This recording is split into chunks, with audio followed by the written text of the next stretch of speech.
Praise lord. దేవుని వాక్యాన్ని మనం చూసుకుందాం. ఈరోజు కీర్తనల గ్రంథము 115 అధ్యాయం 12వ వచనం చూద్దాం. యెహోవా మమ్మను మర్చిపోలేదు, ఆయన మమ్మను ఆశీర్వదించును. దేవుని వాక్యం చూసినట్లయితే యెహోవా మమ్మను మర్చిపోలేదు, ఆయన నన్ను తప్పకుండా ఆశీర్వదిస్తారని దేవుని వాక్యం తెలియజేస్తుంది. ఆయన భూమి పునాదికి వేయబడకముందే దేవుడు మనల్ని ఏర్పరచుకున్నట్లుగా దేవుని వాక్యం తెలియజేస్తుంది.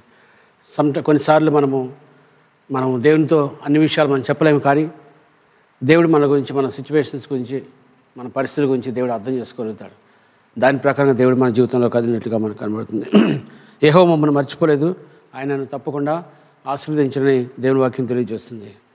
అంటే దేవుడు మన పరిస్థితులన్నింటినీ కూడా దేవుడు మన పరిస్థితులని అర్థం చేసుకొని మన జీవితంలో ఏ కార్యం మీద అవసరం ఉందో ఆ కార్యం జరిగించడం కొరకు దేవుడు మన జీవితంలో కదలడానికి ఎప్పుడు కూడా సిద్ధంగా ఉన్నట్లుగా మనకు కనబడుతుంది. అందుకే వాక్యం తెలియజేస్తుంది, యెహోవా మమ్మను మర్చిపోలేదు. దేవుడు ఎప్పుడు కూడా మనల్ని మర్చిపోలేదు. మనతో పాటు దేవుడు ఉన్నాడు. మన యొక్క ఆలోచనలను, మన ఉద్దేశాలను, మన ప్రణాళిక అన్నింటినీ కూడా దేవుడు తెలుసుకున్నాడు. కాబట్టి దాని ప్రకారంగా మన జీవితంలో దేవుడు కార్యం జరిగిస్తానని దేవుని వాక్యం తెలియజేస్తుంది. మన కొన్నిసార్లు ఎందుకు అలా చేస్తాడు దేవుడు అంటే, మనం ఒకసారి ఆలోచిస్తే, మొదటిగా భూమి పునాది వేయబడకముందే మనల్ని ఏర్పరచుకున్నాడు. ఆయన మనల్ని ఏర్పరచుకున్నాడు కాబట్టి ఆయన ఏదైతే ఉద్దేశం ఉందో ఆ ప్రణాళిక మన జీవితంలో జరిగిస్తాడు. రెండవదిగా ఆయన మనందరూ కూడా మనల్ని ఏర్పరచుకున్నాడు. అంత మాత్రం కాదు, మనల్ని జ్ఞాపకం చేసుకుంటాడు. అందుకే అంటున్నాడు, యెహోవా మమ్మను మర్చిపోలేదు, ఆయనను ఆశీర్వదించును. దేవుడు తప్పకుండా మనల్ని ఆశీర్వదిస్తాడు. ఆయన బిడ్డలుగా తప్పకుండా దేవుడు మనల్ని ఆశీర్వదిస్తాడు. మన కృప దయచేస్తాడని దేవుడి వాక్యం తెలియజేస్తుంది. అంత మాత్రం కాదు, కానీ మనం ఒక స్పెషల్ ట్రెజర్గా ఉంటున్నాం. మనం ప్రత్యేకమైనటువంటి జనాంగంగా మనం ఉంటున్నాం. అందుకే దేవుడు తన యొక్క ప్రజలని, మనల్ని ప్రత్యేకమైన జనాంగం దేవుడు పిలుచుకున్నాడు. కాబట్టి ఆ కార్యం చొప్పున, ఆ ఉద్దేశం చొప్పున దేవుడు మన జీవితంలో కార్యం జరిగించడానికి దేవుడు ఎప్పుడు కూడా జ్ఞాపకం చేసుకుంటున్నాడు.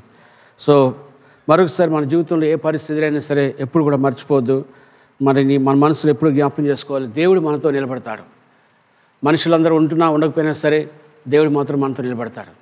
కాబట్టి మరొకసారి ఈ యొక్క ఆయన గురించి మనం ఆలోచించినట్లయితే ఆయన తప్పకుండా మనతో పాటు నిలబడతానే దేవుని వాక్యం మనకి జ్ఞాపకం చేస్తుంది. కాబట్టి యెహోవా మమ్మల్ని మర్చిపోలేదు, ఆయన మమ్మల్ని ఆశీర్వదిస్తాడు. దేవుడు తప్పకుండా మనల్ని ఆశీర్వదిస్తాడు. దేవుడు తప్పకుండా మనల్ని జ్ఞాపకం చేసుకుంటాడు. ఆయన మర్చిపోయే దేవుడు కాదండి. అందుకే మరొకసారి మనం ఈ దేవుని యందు మన విశ్వాసంతో, నమ్మకంతో ముందుకెళ్ళడానికి చాలా ప్రాముఖ్యమైంది. చూద్దాం. మనం హెబ్రీయులకు రాసిన పత్రిక 13వ అధ్యాయము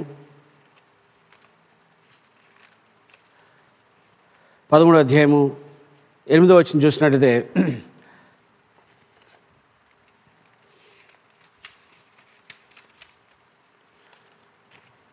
యేసుక్రీస్తు నిన్న నేడు ఒకే రీతిగా ఉన్నాడు. అవును, ఆయన యుగముల వరకు ఒకటే రీతిగా ఉన్నాడు. మరొకసారి ఆలోచిస్తే, Jesus is the same yesterday, today and for ever.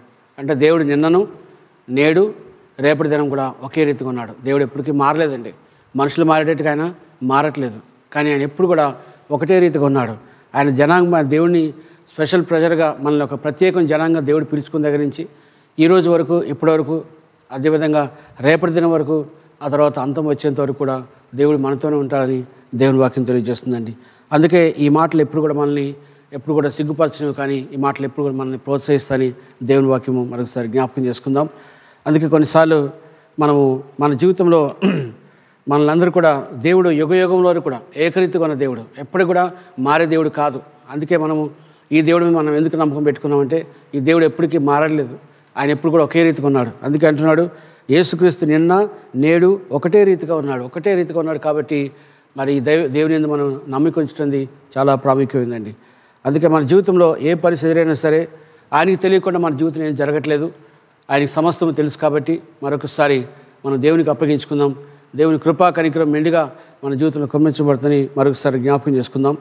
అన్ని విషయాలు ఆయన తెలుసు, సమస్తం ఆయన తెలుసు. కాబట్టి ఆయన ఆ సమయంలో ఏది కావాలో, మన పరిస్థితులు ఏ విషయాలు కావాలో దాని ప్రకారంగా దేవుడు మన జీవితంలో కదులుతాడు. అందుకే he knew all things and have that hope and confidence in him. ఆయనలో మనకు నిరీక్షణ ఉంది, నమ్మకం ఉంది. దేవుడు తప్పకుండా కదులుతాడు. తప్పకుండా దేవుడి వాక్యం ఏం చెప్తుందంటే, యెహోవా మమ్మను మర్చిపోలేదు. దేవుడు మమ్మల్ని ఎప్పుడు మర్చిపోలేదు, మనతో పాటే ఉన్నాడు. అంత మాత్రం కాదు, కానీ ఆయన మమ్మల్ని ఆశీర్వదిస్తాడు. దేవుడు మనల్ని ఆశీర్వదించుకుంటే దేవుడు ఎప్పుడు ఉన్నాడండి. ఎందుకంటే ఆయన ప్రత్యేక జనాంగంగా మనం పిలువబడ్డాం. కాబట్టి దేవుడు మన జీవితంలో కార్యం జరిగిస్తానని మరొకసారి విశ్వాసంతో నమ్ముదాం. మనం have that hope and confidence. మన దేవుని యందు ఒక నిరీక్షణని, నమ్మకం పెట్టుకుందాం. ఎందుకంటే దేవుడు మనతో ఉన్నాడు, మనతో పాటే మనల్ని ఆశీర్వదిస్తాడు, తప్పకుండా మన జీవితంలో కార్యం జరిగిస్తాడని నమ్మకంతో, విశ్వాసంతో ముందుకెళ్దాం. Is there to look for us. మన గురించి దేవుడు ఎప్పుడు కూడా జ్ఞాపకం చేసుకుంటున్నాడు. మన జీవితంలో ఆశీర్వదించడానికి దేవుడు ఎప్పుడు కూడా మరి ఆశ కలిగినట్లుగా మరొకసారి మనం దేవుడి మీద ఆధారపడదాం. ఈ దినమంతా కూడా దేవుడు మనతో ఉండి, ఈ దినమంతా కూడా ప్రతి పనిలో దేవుడు మనతో ఉండి మనం నడిపించలాగా మరొకసారి మనం దేవునికి మనం ఈ దినాన్ని అర్పించుకుందాం, ప్రార్థన చేసుకుందాం. మహోన్నతుడా, మీకే స్తోత్రం చెల్లిస్తున్నాం తండ్రి. దేవా, మరొకసారి ప్రభా, యెహోవా మమ్మల్ని ఆశీర్వదిస్తాడని, మమ్మల్ని మర్చిపోలేదని మీ వాక్యం జ్ఞాపకం చేసుకున్నాం ప్రభా. దేవ, మమ్మల్ని ఎప్పుడు మర్చిపోలేదు తండ్రి. మీరు నిన్న నేడు నిరంతరం ఏకరీతికున్న దేవుడు ప్రభా.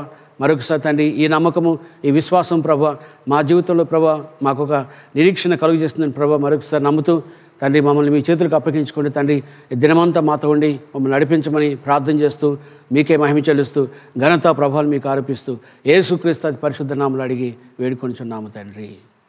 ఆమేన్. God bless you all.